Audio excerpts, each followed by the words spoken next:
No, no.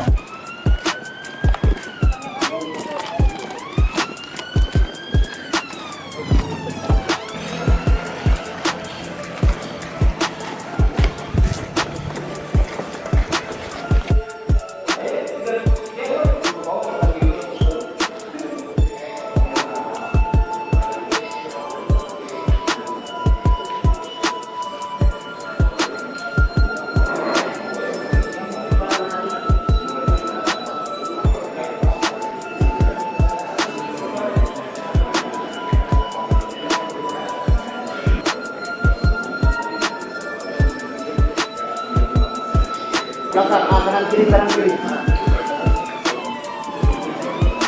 Untuk personil di belakang apa? Ada berita. Kita sudah berhasil mengamankan ini sekitar atau berjumlah 33 orang. Ya, yang hadir hari ini 33 orang.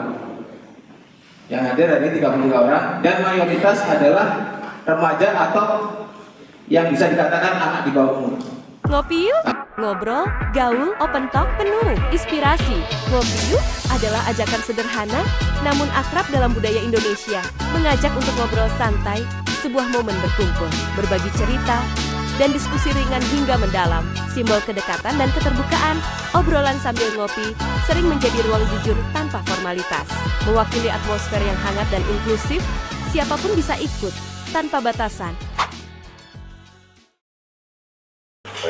Assalamualaikum warahmatullahi wabarakatuh. Hari ini di Dapur Meme sudah hadir beberapa narasumber kita yang akan kita ajak berbincang-bincang. Sebenarnya kehadiran narasumber ini secara tidak sengaja. Kita memang rencananya mau ngopi-ngopi, ketemu di sini. Jadi barangkali bisa lebih asik untuk kita bicarakan lebih lanjut beberapa hal. Yang dalam waktu dekat, pada tanggal 1 Juli nanti, seperti biasa, Kepolisian Republik Indonesia itu akan memperingati hari ulang tahun. Dan di Kabupaten Bener Meriah sendiri, rangkaian acara untuk memperingati ulang tahun itu sudah dimulai dari beberapa minggu yang lalu ya Pak. Beberapa hari yang lalu sudah dimulai. Perlahan-lahan ini ada serangkaian acara yang sudah disiapkan. Dan kebetulan hari ini kita ketemu di sini Pak. Kita ngopi sama-sama nih. Secara tidak sengaja, ya apa salahnya kalau kita sekalian ngobrol dan merayakan ulang tahun, Pak. Ulang tahunnya kepolisian. Baik, sekarang di dapur Meme sudah hadir Pak Kapolres Bener Meriah. Kemudian kebetulan tadi juga sambil lewat kita sempat stop Tengku Lamno. Pak, ayo kita ngopi dulu. Ternyata mau dan di sini sudah hadir seorang anak muda yang juga punya banyak kreativitas. Maka tidak ada salahnya nih kita ngobrol-ngobrol lintas generasi. Baik, untuk pertama nih Pak, mungkin Bapak bisa menceritakan sebenarnya ulang tahun Bayangkara atau ulang tahun Polri ini semangatnya apa sih Pak? Terima kasih. Assalamualaikum warahmatullahi wabarakatuh. Waalaikumsalam. Alhamdulillah. Baik, terima kasih. Kami telah diajak ngopi bareng. Nanti pas ketemu sekaligus kita ngobrol-ngobrol. Jadi dalam rangka Hari Bayangkara. Kalau 1 Juli itu sekarang Polri sudah masuk usia yang ke-79. Di 1 Juli 1946 itu Polri secara resmi keluar dari Departemen Dalam Negeri. Sehingga di hari itu diperingatilah Hari Bayangkara, berdiri sendiri di bawah Presiden. Jadi sebelumnya memang Polri sudah ada, zaman Jepang, zaman kerajaan pun, di zaman Majapahit sudah ada Polri. Dalam hal ini pasukan Bayangkara, atau dulu Bayangkara ini adalah pasukan pengawal raja. Nah, jadi awalnya dulu dipimpin oleh Gajah Mada, Pati Gajah Mada, yang tugasnya khusus untuk pengawal raja negara di situ. Kemudian berkembang Dan itulah menjadi sosok Bayangkara itu, Gajah Mada itu menjadi cikal bakal kepolisian yang ada di Nusantara. Oh gitu. Berarti dulunya itu kalau di zaman Majapahit pengawal raja, Ya, raja sebagai simbol sebuah negara, maka sekarang Polri ini juga sebenarnya melindungi, kan gitu ya Pak, melindungi negara. Nah, karena kita bukan lagi kerajaan, sekarang sudah bentuknya lebih ke negara republik, tentunya Polri ini kan perlu menjaga seluruh tumpah darah Indonesia, kan gitu kira-kira ya Pak. Ya. Kalau kita teringat dengan pembukaan Undang-Undang Dasar, melindungi seluruh tumpah darah Indonesia. Baik Pak, di Kabupaten Bandar Meriah ini Pak, kalau kita lihat piramida pendudukan, ternyata penduduk yang paling banyak itu adalah yang berusia di antara 20-an lah ya, 20 sampai 40-an atau 15 sampai 40-an gitu. Itu yang paling banyak Pak. Nah, dan kalau kita merujuk ke beberapa teori, ada yang mengatakan bahwa inilah usia-usia yang sebenarnya menanggung. Di antara 15 sampai 60 itu sebenarnya adalah usia produktif yang kemudian nanti mereka yang membiayai yang di bawah itu dan di atas itu. Nah, benar ya, ternyata beban yang di tengah ini itu kira-kira 50% Pak. Artinya yang di tengah ini yang harus membiayai setengah lagi penduduk yang ada di Bandar Meriah. Nah, ini saya ingin tahu nih Pak, mungkin selama di Bandar Meriah ini Pak, ini kira-kira Pak yang komponen usia katakanlah pemuda nih Pak, ini kira-kira macam mana situasinya nih Pak? baik. Sebelum saya masuk ke situ, jawab situ, saya jelaskan terkait tugas pokok Polri. Oh ya, ya, ya. Di sini tugas pokok Polri berdasarkan pasal 13 Undang-Undang Kepolisian, Undang-Undang Nomor 2 tahun 2002, itu yang pertama adalah memelihara kamtipmas.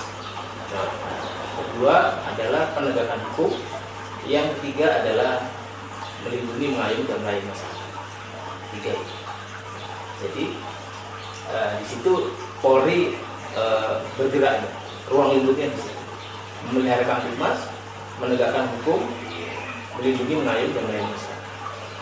Di situ memelihara kamtipmas yang nomor 1, nomor 2 yang baru penegakan hukum, baru melindungi, mengayomi, dan melayani masyarakat. Nah, terkait tadi yang disampaikan bahwa bagaimana usia 15 sampai 40 tahun itu sekarang di Bandar Meriah, fenomenanya seperti apa? Nah, memang ini di tempat kita ini memang lagi menjadi perhatian kita bersama. Ada fenomena yang ini ya, yang cukup memprihatinkan kita dan harus memang menjadi konsen kita, perhatian kita bersama. Adalah juvenile delinquency atau kenakalan remaja. Juvenile delinquency. Oke. Kenakalan lah, penyalahgunaan atau penyimpangan lah terhadap yang dilakukan oleh remaja. Ya.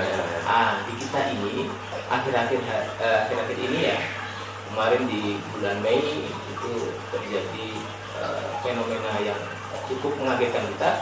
Ada fenomena geng motor yang kita tahu setelah kejadian pada saat event batu juga di tempat kita ini, malamnya kejadian antara geng motor ketemu, beradu, duel, dan ada korban sih. Ada korban. Oh itu yang itu ya Pak, pengancaman 9 orang itu ya Pak? Itu nggak ada? Dilakukan oleh beberapa orang, ya, anak muda, remaja yang karena kategori usianya 14 sampai 18-19 tahun yang ketemu di satu tempat yang ditentukan, kemudian duel. Duel, nanti yang kalah, pimpinan geng yang kalah ini menjadi, dan anggotanya menjadi anak buahnya atau menghambali. Ada fenomena seperti itu. Kemudian ada korban, kemudian luka bacok, kemudian di punggung, tangan, dan kaki.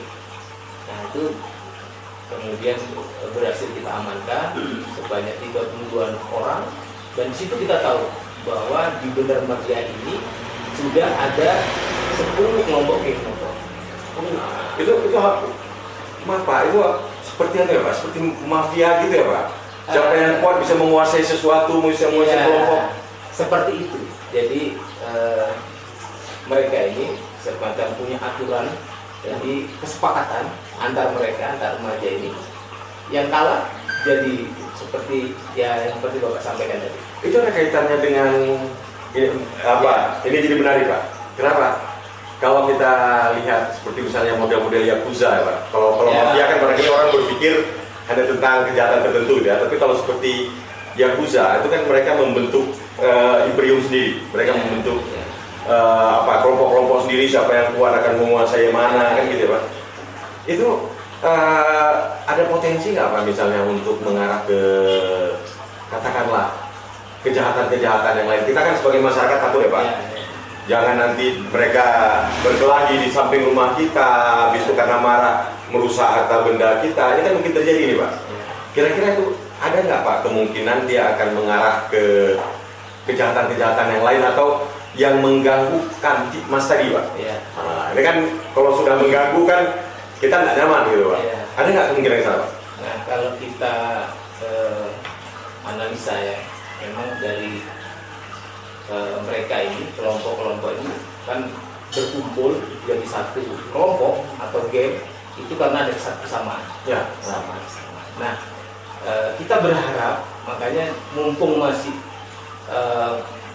dini ya, masih dini di usia-usia remaja ini, makanya jangan sampai itu terjadi. Nanti kalau kita tidak atau kita abai ya, kita tidak peduli atau tetap dibiarkan ini fenomena sosial ini terjadi, kita tidak lakukan intervensi terhadap fenomena ini, kita khawatirkan nanti meningkat, tambah tua, tambah usianya tambah bertambah, itu nanti kejahatan bisa memicu kejahatan yang lain yang lebih besar. Jadi jangan sampai nanti udah nggak sanggup lagi kita tangani gitu ya, sudah terlalu besar gitu ya. Mumpung masih remaja, masih di 14 tahun, ayo mari sama-sama kita melek bahwa ada fenomena sosial ini yang tumbuh di masyarakat. Oke. Baik Pak, Pak ini sebenarnya menarik Pak, tapi saya rasa barangkali kita ngopi dulu Pak. Karena ini kan kita harus nama podcast kita sendiri adalah Ngopi Yuk Pak. Tapi jangan lupa ngopi Pak. Mari kita ngopi dulu. Oke. Ngopi yuk, ngobrol, gaul, open talk penuh inspirasi. Ngopi yuk adalah ajakan sederhana namun akrab dalam budaya Indonesia. Mengajak untuk ngobrol santai, sebuah momen berkumpul, berbagi cerita, dan diskusi ringan hingga mendalam. Simbol kedekatan dan keterbukaan, obrolan sambil ngopi sering menjadi ruang jujur tanpa formalitas. Mewakili atmosfer yang hangat dan inklusif, siapapun bisa ikut, tanpa batasan.